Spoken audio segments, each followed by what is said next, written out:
Well, hi everybody, welcome to today's blog at the end of a Tuesday. Sorry for looking a little bit dishevelled. Not long got back from the most amazing of trips up to a place called Inverness, north of Inverness actually, to celebrate a friend's birthday party, 60th birthday party on the banks of the Moray Firth in a bothy. So need a shower, need sorting out, need a shave. We're looking at this story of unanswered prayer, and throughout this chapter, stripping away many of the outer arguments that can surround this question, we come to the very core today as this chapter comes to a conclusion, and what is one of the deep mysteries of our Christian faith, and over which many people have found a stumbling block over the years. How can there be a good God if awful things still happen, especially if those around that person or the person themselves prays in all genuineness and faith for a different outcome? Many a parent has turned away from the understanding of God because of the feeling of their prayers for their loved one being unanswered. And I'm not sure I go quite with Philip Yancey on this, because he talks about something called no fixed formula. I think he's reaching for the fact that it's a mystery, but for me that mystery is, as a pastor over many years, so full of pain, so full of genuine grief and regret, that it needs more than simply a negative. It needs, strangely, something that is at least embracing and the acknowledgement of that pain. For me, I'm quite a creative and visual person, so for me one of the things that's helped me over the years a little bit in this has been the book and then the film called The Shack. It's not everyone's cup of tea, I appreciate that, but what I do like about it is that at least it comes alongside the person who's suffering with the story of compassion. The story is about a father whose daughter is abducted and then murdered. One of the things that most parents would consider the worst possible thing ever to happen to their child or to anyone.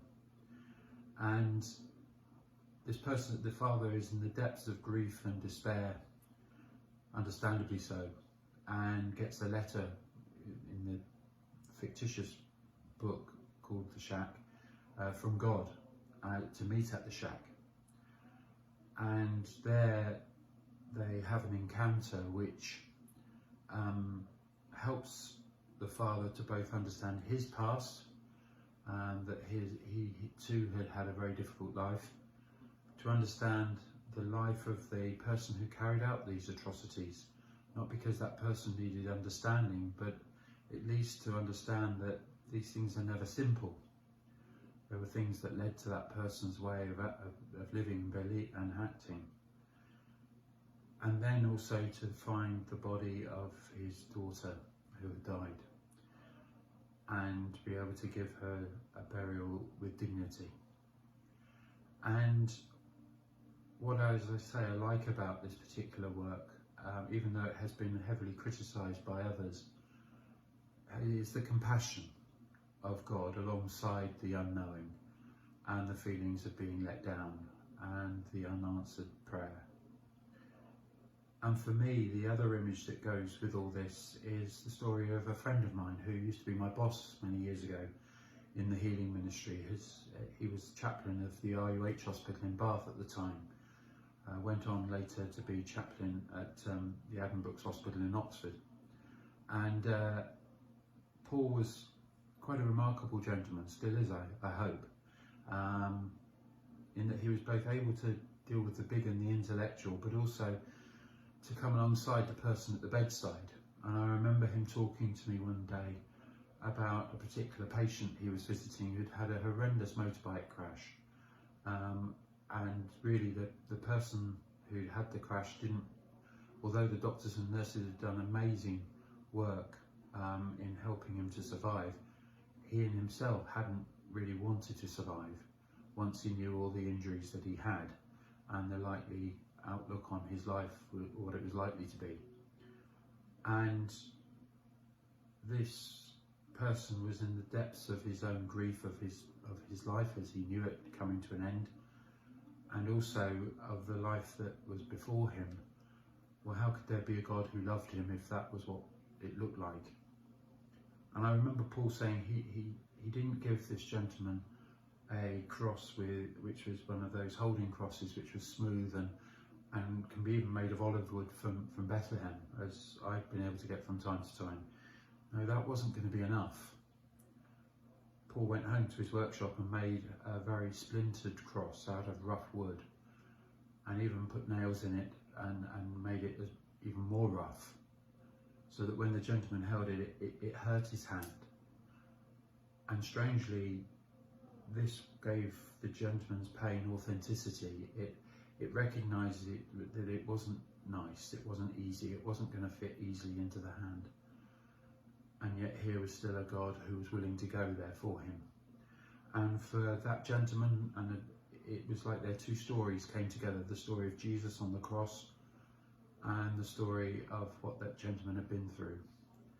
And it doesn't still answer the question of unanswered prayer, but strangely, if we allow the cross to go to the heart of God, then at least it gives us a God of compassion, not of indifference or of distance. And for all of those who are out there who watch this blog so faithfully, there might be something in that for you.